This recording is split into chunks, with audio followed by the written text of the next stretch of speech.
এই যে ঘোড়া গাড়িগুলো রাস্তা দখল করে যানজটে বিঘ্ন সৃষ্টি করছে, অথবা পাশাপাশি পুলিশ কর্তৃপক্ষ আছে, কেউ দেখার কেউ নেই।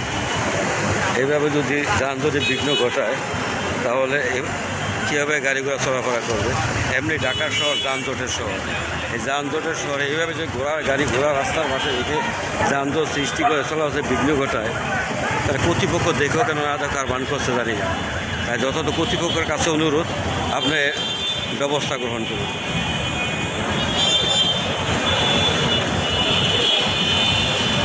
প্রায় 7-8 ফুট রাস্তা দখল করে এই ঘোড়ার গাড়ি এবং ঘোড়ায় দেখা যাবে কত বড় যানজট। এই বড় এক যানজট, আর তার পাশে আছে ঘোড়া এবং ঘোড়ার গাড়ি। ঘোড়ার গাড়ি রাস্তা দখল করছে 8 ফুট। এই 8 ফুটে গাড়ি চলাচল করতে পারে 2-3টে।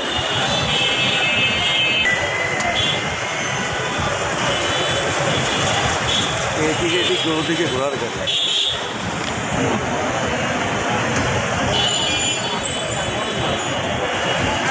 দেখা যায় ওই ঘোড়ার গাড়ির চাকা, এই ঘোড়া, এই যে যানবাহন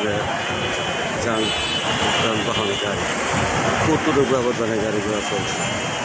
যথাযথ কর্তৃপক্ষ দৃষ্টান্তন করছি, আপনারা এইভাবে রাস্তার পাশে ঘোড়া এবং ঘোড়ার গাড়ি রাখতে দিবেন।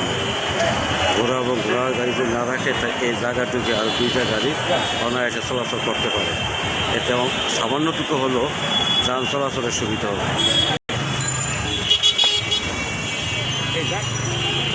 এই জায়গাটা হলো ফুলবাড়িয়া বঙ্গবাজার। এই যে ফায়ার সার্ভিসের পাশাপাশি এই ব্রিজের নিচে জায়গাগুলো, পাশে ট্রাফিক সিগন্যাল, পুলিশ সব কিছুই আছে, কিন্তু দেখার মতো এই যে কেউ নেই। এই যে ফায়ার সার্ভিস,